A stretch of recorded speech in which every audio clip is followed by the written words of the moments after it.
welcome to Mission Evolution Radio Show with Gwilda Wiyaka, bringing together today's leading experts to uncover ever-deepening spiritual truths and the latest scientific developments in support of the evolution of humankind.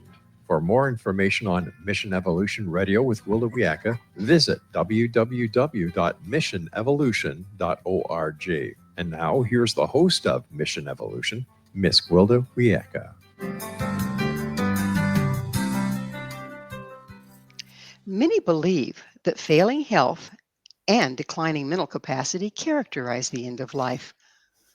But what if we could live long and die healthy? Mission Evolution Radio Show is coming to you around the world on the Voice of Canada Broadcast Network, www.vocbn.ca. Joining us from the UK to explore health and longevity is Sifu Peter Newton, the author of 8 Steps to Living a Long Life, the Earth Path of Taoism. Peter is a registered senior instructor and an honorary vice president of the Tai Chi Union for Great Britain. An expert in his field, he specializes in medical Tai Chi, applying Tai Chi and qigong as a therapy for a variety of health conditions. Peter has more than 40 years of experience and training directly with Chinese masters. His website, ChinaBridgeTaiChi.com. Peter, thanks so much for coming on the show. You're welcome. Peter, where did you train? You trained with Chinese masters. Did you go to China or did they come to you? The masters I trained with, strangely enough, they all had left China. There was one from Taiwan who had left Taiwan, and the others were one was from Hong Kong, and the other one was from originally mainland China, then moved to Hong Kong. And the one from Taiwan moved to America, to Boston, Massachusetts, and the other two, one moved to London and the other one moved to Manchester in England. And so therefore I trained in London, Manchester, and in Boston, and trained with the Boston master in Ireland and here in Wales, where I live. That's kind of odd, isn't it? I mean, of all of things. So how old were you when you took it up? I think it's 22, 21, 22-year-old, something like that. It's 45 years anyway. It's this January just gone. It's 45 years since I was introduced to these amazing life-enhancing arts. So, why not Taekwondo or karate? That's fine for self-defense, and you can evolve with maybe the spiritual side of it with the Taekwondo and that type of thing. But what suited me more was Tai Chi. I think I'm a right hemisphere. In fact, I know I'm a right hemisphere type of guy, and I like anything that involves mystery and mystical, and I'm very artistic in my thinking and in my way of conducting my life. So Tai Chi fit the bill for me.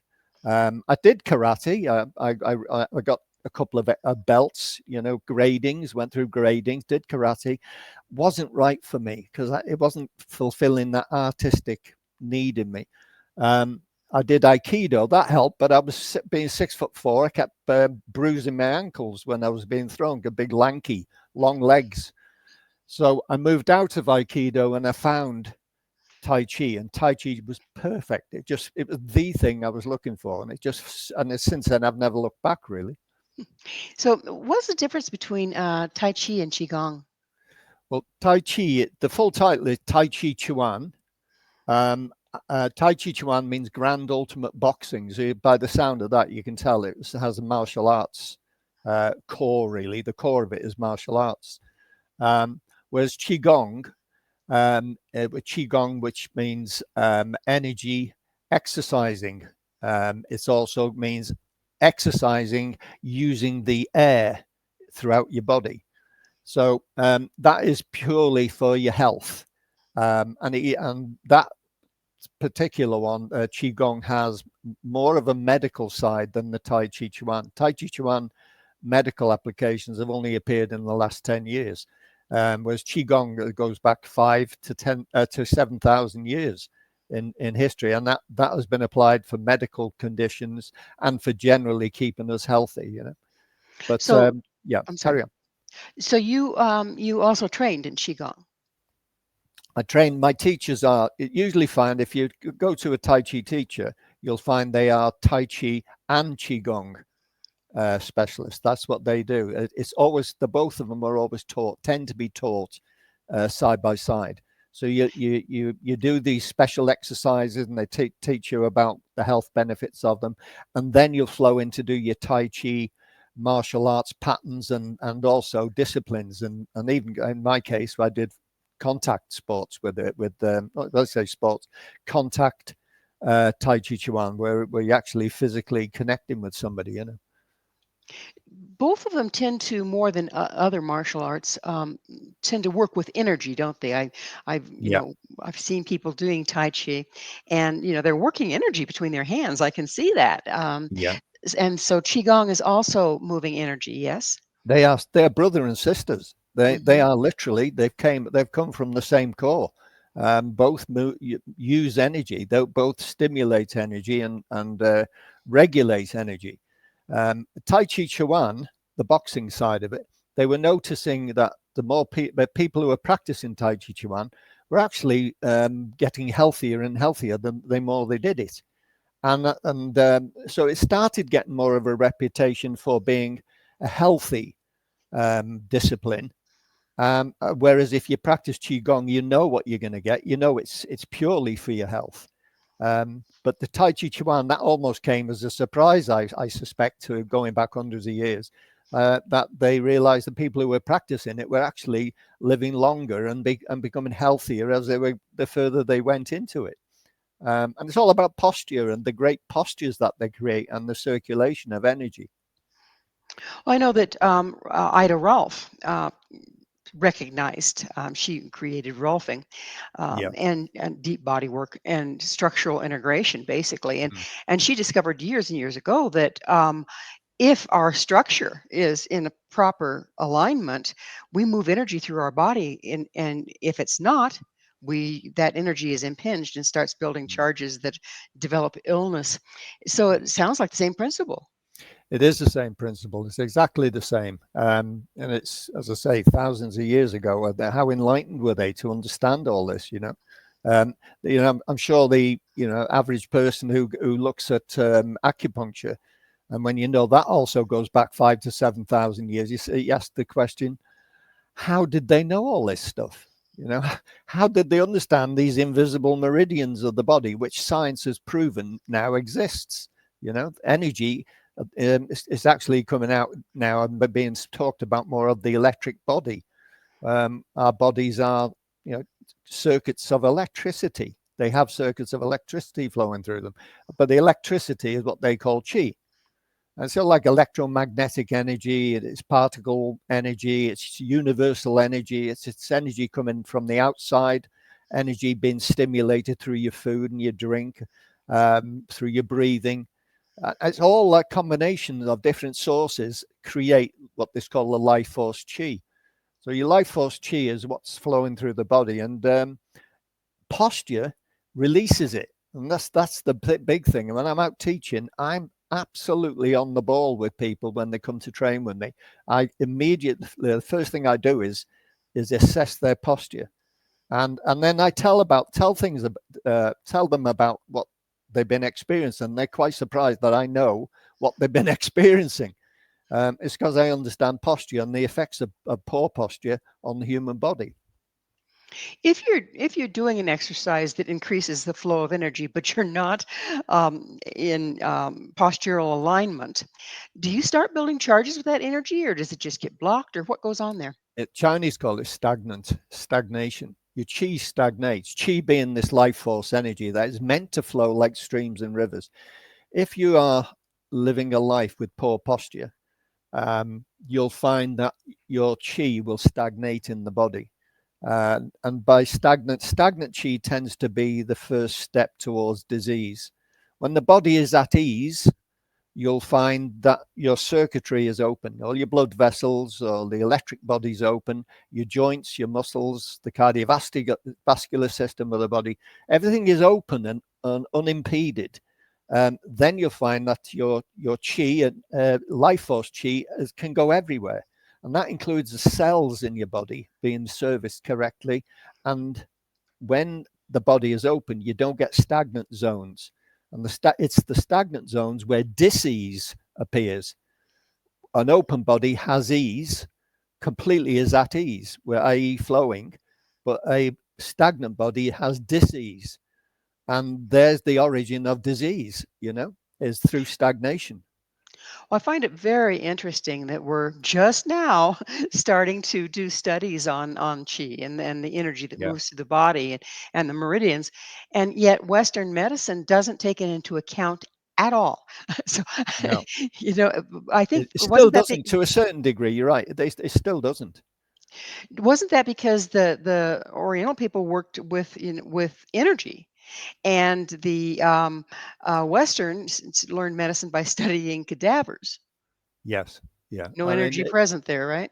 no. I mean, they do see things. I think Western medicines they're all trying to improve the circulation, because they'll talk about circulation, that the heart needs to have correct, the soft tissues of the heart need that circulation. Your lungs need to be able to be healthy and have circulation. So they know the importance of circulation. But they talk about the things that they can see, i.e. the blood flowing, the lymphatic system, the air flowing into the body and how it then changes through respiration into the bloodstream and comes out from the bloodstream. They see that. Science can see that. Medical science can see that. But what they can't see is the most important thing is your life force, electric energy of your body that is keeping you alive. They can't see that yet. And it's hard for them to get their heads around it. Well, our technology is always improving. Do you Yeah. see a day when they're going to be able to register that just as easily as a pulse? Yes, I do. And to be honest, if I make it sound like they're not doing it, they are doing it. They are looking more and more towards the importance of breathing and how it affects your general well-being. They say general well-being. Chinese will say for a body free from blockage. That gives you general well-being. So we're all moving in the right direction. I think the amazing advancements in technology, they are able to start measure these subtle energies that flow through the human body. They are beginning to be able to do that. And the Chinese will call it qi, and the Western medicine will call it particle energy that flows through the body. But it's all the same thing. Well, I think we're going to really improve when East and West comes together, aren't we? Oh, well, I finish off on a statement at the back of my previous book I wrote, and in that statement, it's like the author's signing off, and I talk about that, and it's Well, I'm sorry, I'm Peter. going I'm to going to read it to you in a minute. I'll read it to you later. Peter, I'm going to It's have to interrupt perfect. you because it's Yeah. time for us to take a short break. Okay. Peter and I will return, so don't you go away. Yeah. This is Mission Evolution, www.missionevolution.org.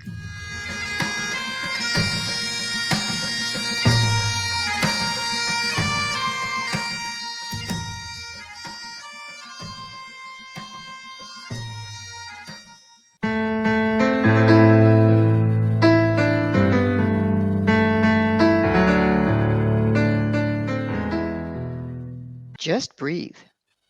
With us this hour discussing breath and longevity is Sifu Peter Newton, the author of 8 Steps to Living a Long Life, the Earth Path of Taoism. Peter, speaking of breathing, what is profound breathing and what are its benefits? Profound breathing is a way of describing what we should all be doing. It is natural breathing. Natural breathing to service the body as its nature intended it to be serviced. So profound. To us in the Western world, breathing is something. Oh, it's just something we do. But you go to the Far East, breathing is absolutely at the center of everything they do, and so to them it's profound. It is the most important thing, your breathing. Whereas here in the Western world, it's just something we do, and we don't bother to check whether we're doing it correctly. We just get on with our lives. We're not, we're not sure whether we're doing it right or not. And I don't think a lot of people even think about whether they're doing it right or not. So that's the difference between the two cultures, in a sense. The Western culture and the Far Eastern culture. It is profound to them, whereas over here, it's not profound, but it should be. But don't we come in knowing how to breathe? I mean, it's like saying, how do you make your heart beat right? Yeah, it's breathing is natural, obviously, because it's the first thing you do when you're born. And it's the last thing you do when you die. But it's what you do in between those 2 points. And what's between those 2 points is Tai Chi. Tai Chi is yin and yang, and it's the balance of your breath, natural balance of your breath. You breathe in comfortably and you breathe out comfortably with no restrictions. That is the balance you should maintain throughout your life, from the moment you're born till the moment you die. You should have this natural, comfortable breathing pattern that goes deep down into the abdomen. And in the Western world, they're catching up. We are catching up. I mean, there's people like me out there. We're all over the place now in the Western world, highlighting this to us Westerners, that breathing should be sourced from the abdomen, not sourced from your mouth high up in your chest. It should be through your nose and sensed in the abdomen. And throughout, then your whole torso feels like one big lung when you really get the rhythm going. And that's profound. Then you've hit profound, but that is actually natural. Isn't that that's the way you see puppies breathe? That's the way you see your dog breathing when he's sleeping. That's the way you see babies breathe. Their little bellies move up and down. Do you think that our paranoia about having a big belly, or maybe our clothing design, has something to do with us moving away from that? There's so many things. Our Western clothing. I shake my head with despair when I see some of the clothing that's out there, especially for ladies, what you have to wear. So these tight things are to keep your tummies in, and knowing what I know, what that's doing to the organs behind those tight things you wear to keep your tummy in, and what it's doing to restrict your diaphragm and your chest cavity. It's shocking. People will have long-term health problems if they've been wearing these corset type things to keep your tummy in. And yet you read the material that comes out with it on the Western science, not Western science, with the Western sales literature. They say, oh, this will improve your posture and give you a feel-good factor, but it'll make you ill. They don't say that. So yeah, I despair sometimes with the clothing we wear. Tight underpants, tight belts around our waist. I never wear tight underpants. I never wear anything tight around my waist. I'm always allowing my abdomen right down into my pelvic floor, and especially the abdomen at the front, the soft bit at the front, right down to the pubic bone, to be free to breathe. Because if you don't, you're in the problems with your colon, which is your large intestine problems. You've got small intestine problems, stagnation, and you're going to cause problems with your bladder. You're going to get more UTIs and bladder infections because of tight clothing around that lower part of your body. That's amazing. What do you think about our emotional content of our lives? I mean, people live in stress, and when you're stressed, you tend to kind of chest breathe, don't you? You do. You switch to the sympathetic nervous system has a tendency to tighten your diaphragm. So a tight diaphragm means it's not regulating your breathing correctly. And the next thing you know, you're not getting enough oxygen to your brain. And that then triggers other things. Then it triggers a chemical release, which then you get the fight or flight anxiety kicks in, all because you're mouth breathing. Mouth breathing is not at all good for us. It's something which, as I say, I go out there, I write books on the subject. I go out and I teach it twice a week. I'm out teaching, and I teach online. And I'm always going on about the switch from mouth to nose, because nose breathing fills the base of the lungs, the bottom third of your lungs, which is the most important part of your lungs, and it deepens the diaphragm action, and it cleans the air, chemically cleans the air as it's going into the base of the lungs, so that the bottom of the lungs, the alveoli, they're called, they're the little gas exchange portions of the lung. That's where all the gas exchange takes place, the respiration takes place. It opens and closes them. Mouth breathing traps it high in the chest, doesn't even get down to the diaphragm. You get very shallow diaphragm action. Diaphragm does lots of things for your digestion, and it acts like a second heart to help pump the circulation around the cardiovascular. So nose breathing does all these things for you. So I'm a massive fan of it, to be honest. You're a fan of nose breathing, huh? I am. I live and breathe it myself. So, Peter, what is your approach to the practices that differ from other teachers? My approach to the practices that differ from other teachers. Mm-hmm. You mean my practices? Yes. Yeah, your my approach to Tai Chi and Qigong that differ from other teachers. I've just had a magazine through from the National Tai Chi Union body. They do this bi-monthly magazine, and thankfully I'm seeing a change. There's a small amount of martial arts Tai Chi in there, but there's more leaning towards the health science of things. But that side of it is still growing slowly, whereas I've been on the health side kicks since virtually the beginning. So for 45 years, I've always had a very strong interest in what does this posture do for your body? What does this posture do? Why does this breathing pattern work when this one, by breathing like I used to, doesn't work? And I'm always asking my teachers this question. So I've been evolving with the medical aspects of it for, as I say, 45 years. So I'm ahead of the game. I'm sure there's some out there that I'm not aware of, but I know I'm pretty much ahead of the game in the UK when it comes to the medical applications of Tai Chi and Qigong, and it's the postures and the shapes and all these disciplines and applications. You get to learn about your body in such a deep way, and then you can share that knowledge with others and the people who are lost, who haven't a clue how to look after their bodies. I'm ahead of the game on that, I think. There's a few in Britain which I know are like that, in the Great Britain who I know like that, but there's only a handful of us here. I know Peter Wayne, associate professor at Harvard Medical School, he's ahead of the game in the US on the medical side. He even wrote a book about it.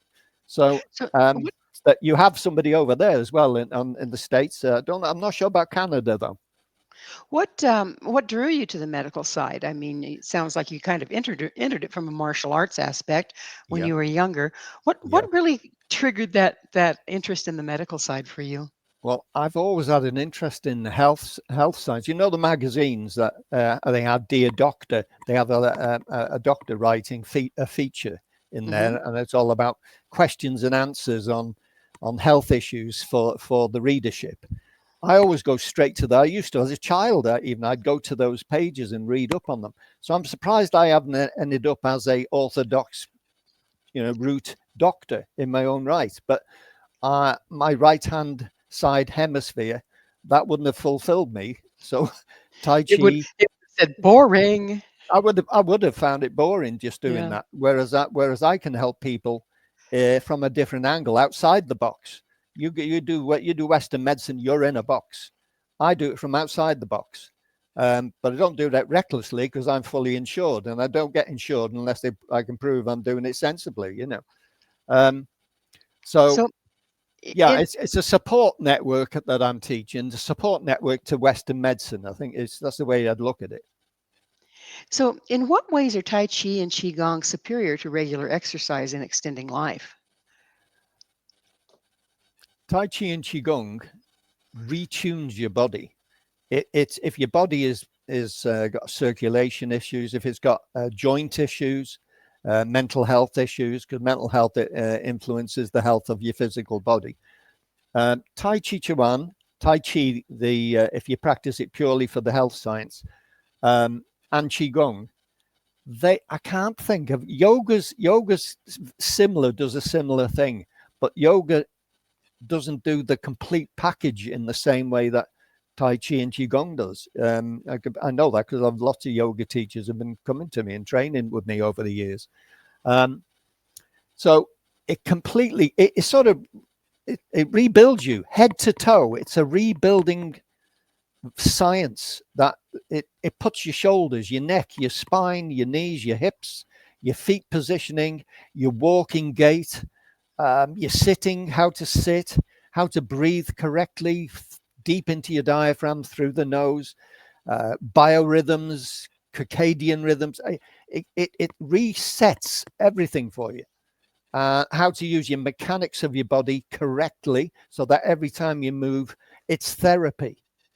And people who don't know this stuff, you'll find every time they move, they're actually putting wear and tear on their bodies and damaging their bodies. Whereas once you get this science, every time you move, it's therapy every time. And that's why I say I'm in my 70th year and I haven't got a hint of arthritis. And my posture is as good as it's going to get. I've got springy tendons. I move like I was when I was in my 20s physically. So I do what I teach. I don't just read about it, study it, and then teach. I'm actually it.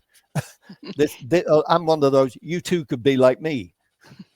So, where does the energy originate? I mean, you mentioned the feet and then the posture.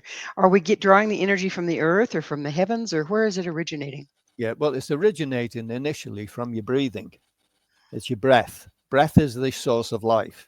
To live is to breathe. That's an ancient Chinese saying. To live is to breathe. That's why it's profound to them. Whereas over here, no, I haven't heard any Western statements say that at all. So the source is the breathing.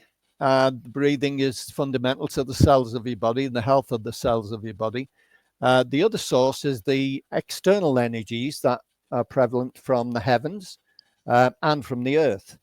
And we align with heaven and earth, and you get electromagnetic sources then flowing, pulses going through you. We're going to have to pick up on the energy of the thing on the other Yep. side of a station break. Peter No and problem. I will be right back to continue our discussion. So please stay right there. This is Mission Evolution, www.missionevolution.org. I've been broken, shattered, cast to the wind, I am scattered. If the practices are so ancient, how can they help us today? This is Mission Evolution, missionevolution.org. With us discussing Tai Chi and Qigong is Sifu Peter Newton. His website, ChinaBridgeTaiChi.com. We were talking about, Peter, energy and energy flow. And it Yeah. seems like that's such a huge issue that's overlooked in the West. And you had mentioned, I asked you where it came from. You said the breath, the heavens, and the earth. Mhm. Would you say a little bit more about that? What energies are coming from the heaven and the earth? Well, it's the forces of gravity, for example, from the heavens. There's particle energy coming in. Science. You need to speak to physicists, and they'll give you a complete breakdown of what's coming in from the heavens through the earth. There are particles coming in, and they go through us. We are made from the dust of the cosmos. Carl Sagan said that, the famous late scientist. So we are part of the universe. So what affects the universe affects us. So the universe energy is everywhere. It's not just inside us. It's in everything, as you can see, in the grass, in the shrubs, in the trees. It's in other creatures. It's in the air. Air is energized. The sun's rays coming in from the heavens. The particles of the sun. All that is as you can see, how do you get vitamin D from the sun? It's because we soak it up through our bodies. So that's what's coming in from the heavens, from the earth. It's the earth energy is the way to describe earth energy. It's an energy. They described it to me as like a battery, and if you're close to a battery, there's an energy field around the battery. And the earth is one big battery.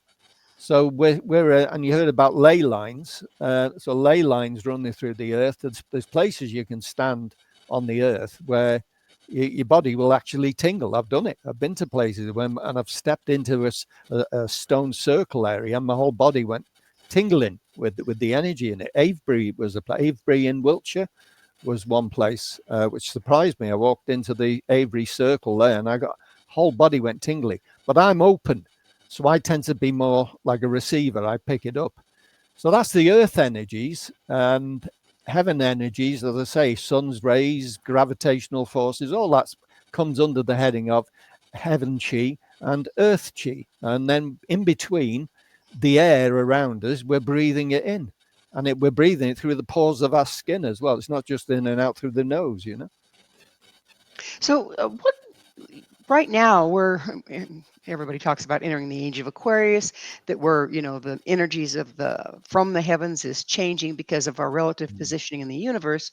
And then the sun is having itself a time. I mean, there's more solar activity now than I've seen in my lifetime, and the solar winds and the solar blasts. And isn't that affecting the energy as it comes from the heavens and flows through our body? And how is that affecting people that are aligned? And how is that affecting people that have blockages? If you're a receiver, if you're open, then the energy will flow in you, but it'll also flow out of you. If you're blocked, then it's likely to flow in, but it'll have a harder job getting through you to flow back out. So people with bad posture and their soft tissues, the cells of the body are quite stagnant, they're not receiving and flowing, absorbing to the same level and releasing to the same level. So it will affect people with poor posture. Gravitational forces, for example, people with poor posture, it absolutely hammers them. It really damages that individual with poor posture. And gravity just works on you constant 24/7. Gravity is working on you in a negative way if your posture's wrong. It's not like as if it gives you a break every few hours. It's on you all the time. So it's all about tuning yourself in, opening yourself up, gravitationally align, breathe correctly, and things will flow through you. It's like taking a kink out of a hose pipe, and the water will flow through. With bad posture, you get disturbance and turbulence and restricted flow. And that's how it would operate in you. Chi, this energy, will build up in you negatively and trap, and that's what causes cancers and all other sorts of nasty diseases out there. So if you're aligned and you're moving energy really well through your body, does that also make it available to move through your hands for hands-on healing? It does. Now, I always warn people about this because there's lots of people who turn to I think it'd be Reiki, that type of thing, hands-on, laying the hands on, and what they don't realize, which is what my teachers who have taught me, my Chinese teachers, are proper teachers. They understand the history right back in history. They're very, very knowledgeable on what the ancients were saying, and they practice what the ancients were saying now. They teach it now, and they say that if you're going to apply hands-on to any individual to help heal them, you must first boost your own chi. You must have an accumulation of your own chi to levels that means you have surplus chi to your needs. You have surplus energy in your body to what your body needs to stay healthy. And people who do the hands-on don't do that. I've seen my Master Shea, who I trained with for many years, and he's one of the most world-renowned healers. I see him, the first time I saw him, he was out crack of dawn, the first time I ever met him, in a huge field as I was driving into Manchester, and I saw this Chinese man going through the most amazing exercising, and this was about 6:30, 7:15 in the morning. And he would be out there boosting his energy, and then he'd go to his clinic and then do hands-on healing on people as part of his clinic practice. But he wouldn't do it until he boosted his energy first. And because of that, he's still in good health now, But those who don't put their hands on healing, their life force is being drawn away from them. And they eventually get quite sick. If they practice it for a few years, they start getting sickly with this. and I've met them. I've met people, and it's who do this. The one lady came to me who was hands-on, and she turns out she had cancer, and she looked drained. She looked literally drained, and that's because she hadn't looked at. And I told her the reason why: you should look after yourself first. You can't hands-on heal until your own body level energies produce surplus. You know. I always like to say the window is only as clear as the light is only as clear as the window through which it shines. Yeah. And if our bodies aren't clear and balanced, we aren't being able to pull in enough for us, much less extra to give to somebody else. Is that Correct. what you're That's talking about? exactly it. Yeah. Okay. So and again, why do they teach these practices without teaching that basic, I don't know. fact? I mean, maybe they do, but I've not met any of them who actually who've come to me and said, "Oh, we do this. We make sure we've got all our energy boosted," and I'm sure they do, but I've not met any of them who do. The ones who've come to me who practice the hands-on healing, and I know this because even if they say they do, I can look at them and say the posture's not right. So if Right. the posture's not right, their energy's not right. That means the life force is leaking every time they go to heal somebody. And it's not You being can't heal replenished. unless your posture is perfectly aligned with, Chinese call it the Tao, the forces of nature. You have to be aligned with the forces of nature. That's where it all comes from, isn't it? Where it all comes from. Yeah. Well, speaking of which, what is the earth path of Taoism? The earth path of Taoism. Right. Well, the earth path, there's 3 paths, and they way back, we're going back about 800 years, and between 800 and 1200 years ago, that's where the first signs of discussion appeared about the 3 paths. Now, the 3 paths are, we have an earth path, which is what's called the lower. So these are the names they described about these paths. The earth path, which is the one I'm writing about, is classed as the lesser or lower path. And that earth path is all about people who are lost, who are struggling with their health, who are lost in terms of mentally lost as well, as in they've lost the way, the low self-esteem, or even if the health's in reasonable good order, but they just feel like there's something missing in their lives. When you put yourself on the earth path, it gives you purpose. The earth path is basically retuning your physical body whilst you're here on the earth. Whilst we live on this earth, you then, over a period of time, you retune yourself so that you're back into this natural flow in your body that you have when you were children.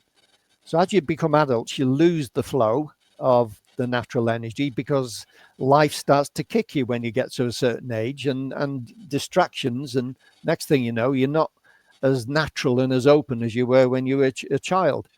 So the earth path brings this sense and spirit of the child back to you, and you then carry on with it throughout your life. And that earth path then is the path of good life, good exercise, living in accordance with the principles of yin and yang. That means balance, creating a balance and a center line for you to live your life along. And no extremes. Do not do anything of extreme. Keep to the center and get a nice steady flow. And that's the earth path. That's what the earth path creates. And that's what this book is about, the 8 steps to living a long life. It sounds It's like the about earth. that. It sounds like the earth path would really keep you present and grounded.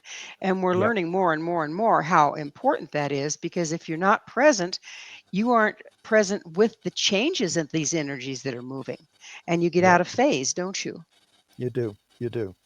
That's I mean, I've come across recently some more about the earth path that this is going way back. This is the actual words that they this was 800 years ago, from works that were called the 7 Taoist Masters. They say, do good deeds. So to be on the earth path, do good deeds to prevent the original nature from being tainted. Be contented and at peace with yourself. And in due time, through the accumulation of these good deeds, you will ascend to heaven and become an immortal of the lower ranks. And I thought, when I read that, I thought, ooh, we Westerners don't like that. We want to become a higher rank. We want to go straight to the top rank. Well, I wouldn't want to be classed as a lower rank, but that's how it works. You have to start at the bottom and work your way up. It's a massive achievement in your life. If you and very, very few would ever achieve it in our lives now, if you got to the point where you became an immortal of the lower rank, that's massive. That's enlightenment. But it's how it's described there. You will become an immortal of the lower rank. So I suggest don't even think about that. Just think about working to this original nature in your mind and body. And the original nature is what you're born with. What they mean is the mind Peter, and body that you're born with. It's time for us to take another break. No problem. Peter and I will continue to explore health, longevity, and Tai Chi and qigong. This is Mission Evolution, www.missionevolution.org.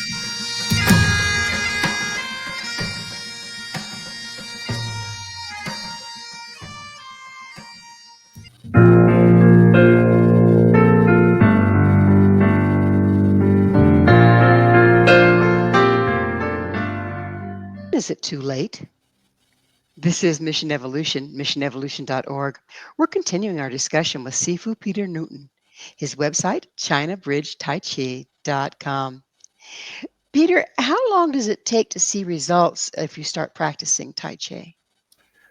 Results are instant.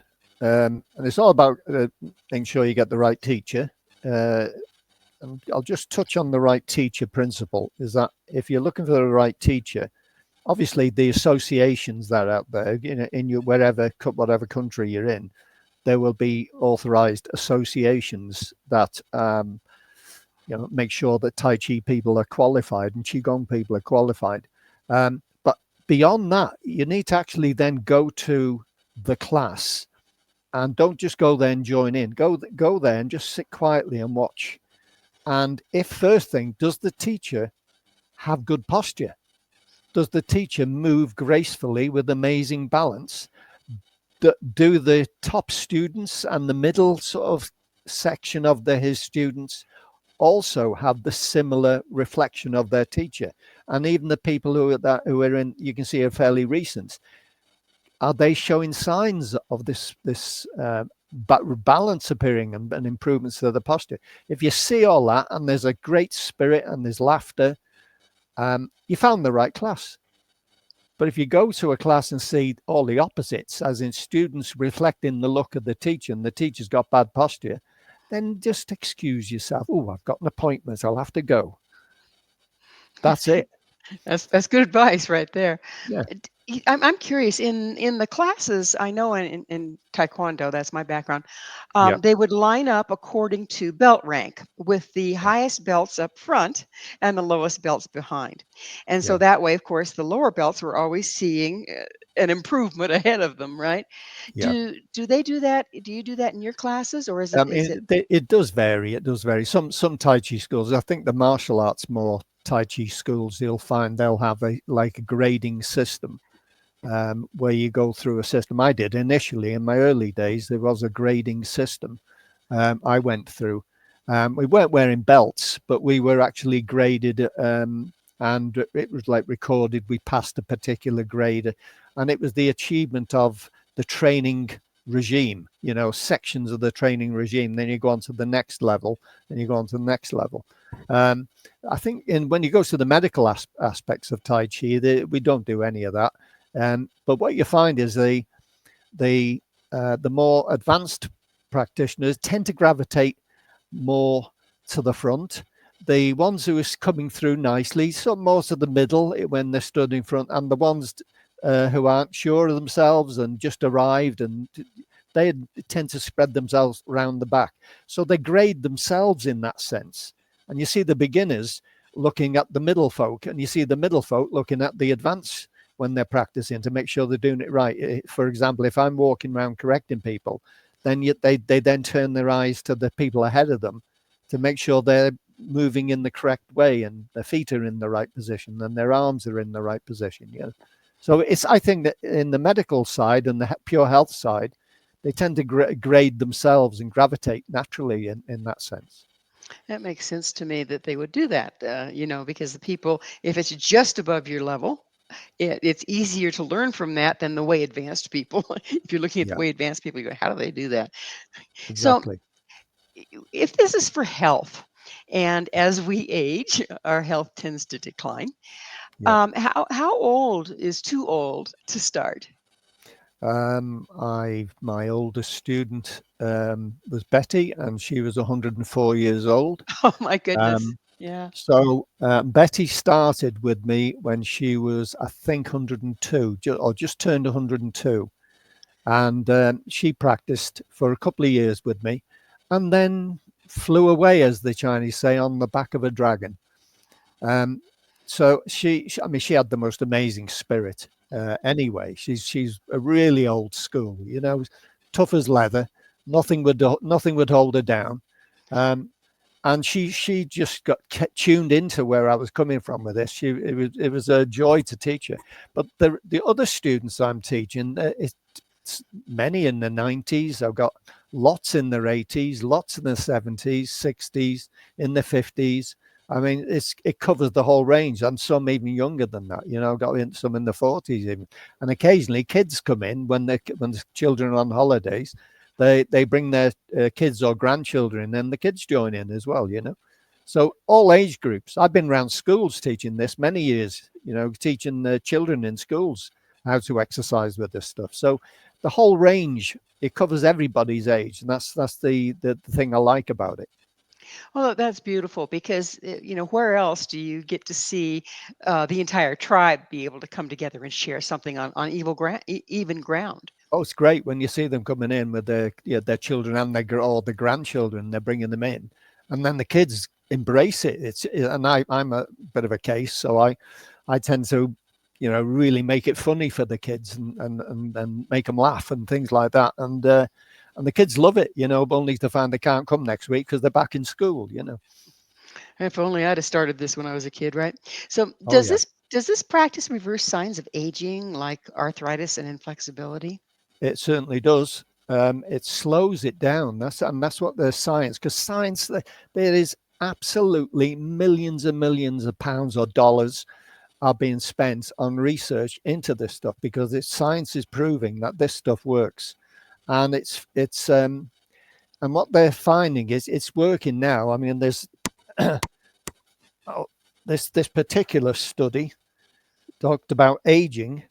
An interesting Malaysian study has found that a group of senior Tai Chi practitioners, that means people who've practiced for more than 7 years. So if you're from a beginner and you go up to about 7 years of practice, have higher levels of normal DNA and lower levels of degraded DNA than the control group.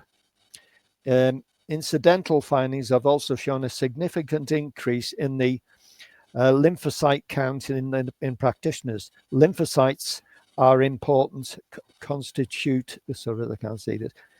I can't even see the word. They constitute the structures of your immune system. So it boosts your immune system. So that's protecting you against illness.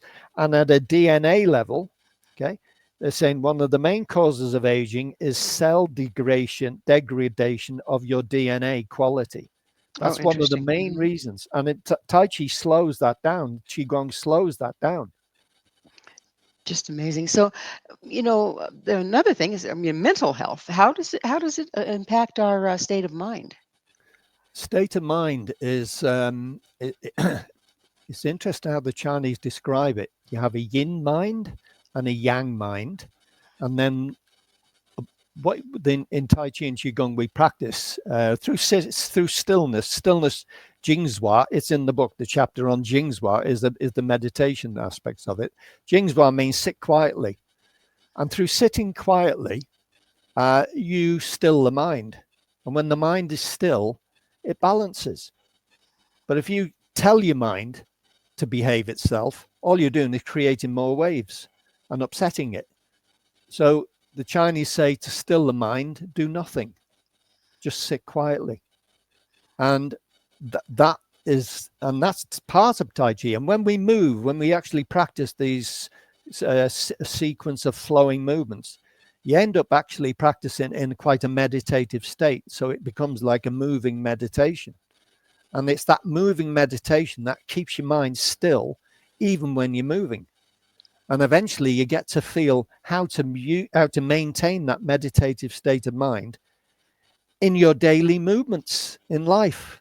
So eventually you become one relaxed, meditative, flowing creature. And that's what Tai Chi and Qigong will do for you.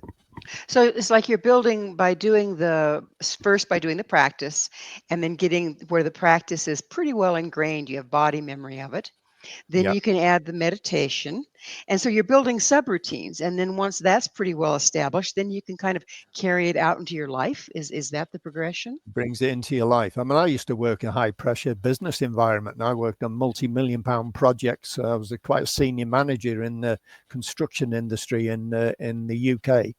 And I was the one that all the other members of the team were coming to when they had mental health issues. They'd come in and say, "Oh, well, I can't cope. I just don't know what to do. I can't sleep." And I'd say, "Well, try this, try that." And when eventually you start thinking, "Yeah, I need to do this for a living." So I was part-time Tai Chi up till 1998, and at 1998 I jumped ship. So, and that is because I was applying this and helping people in their everyday lives. In a very stressful environment is what's called fast track construction, which is what I was into. And I was the one, that was the guru. I was the one they were coming to. Even the directors at the head office called me in. I thought I was going in to get made redundant. And they called me in, the top director called me into his office to say he's been diagnosed with blood pressure. What should I do, Peter? I was the guru in this huge international company. Peter, do you think that that's because of, again, being present and being still kind of attracts people? They go, I want some of that. They do, because you can see it in people who have achieved it. You can see, you just got to be close to them. You just got to just walk into the same room as them and see them. And you think, what is it about that person? And it acts like an attraction. They're attracted. We are. If you feel like you're lost and you haven't got all the flows and your balance isn't there, you see somebody who's got all that, you're drawn to them. You say, what is it about that person that I don't seem to have that? And you're curious, I want some of that, Do you think it's also I think that's what it is. Do you think it's also the energy flow? I mean, people that are, that practice have increased energy moving, don't they? You do, yeah. We call it external chi. The chi flows not just around your body or over the surface of your skin. When you're in full flow when I'm in full flow, for example, with my teaching, because as I'm teaching, I'm actually using this stuff. I'm practicing it. So my teaching means I'm applying it to myself at the same time. And people can feel, I often come up to you, I could actually feel what you did then. I actually felt a pressure on my body when you moved your hand forward. And that's the energy, particle energy, leaving my body and expanding out into the room. And it affects them physically in a good way, but it's also the spirit of it, of the teaching. If you keep it as it's supposed to be, taught with lightness and happiness, happy chi, it lifts their mood. And when your mood's up, your immune system's up with it. Well, Peter, I can't believe the time's almost out, but thank you so much for coming on the show and sharing these wonderful practices with us. Oh, yeah. So go out and seek a good teacher and get on the earth path. And the earth path then will give you a long and healthy life. Our guest this hour has been Sifu Peter Newton, the author of 8 Steps to Living a Long Life, The Earth Path of Taoism. To find out more about Peter, where you can find his books and all he has to offer, visit his website, ChinaBridgeTaiChi.com. This has been Mission Evolution with Gwilda Wiyaka. For more information or to enjoy past archived episodes, visit missionevolution.org. But please be sure to join us again right here on the Voice of Canada Broadcast Network, vocbn.ca, where this mission will continue, bringing information, resources, and support to our evolving world.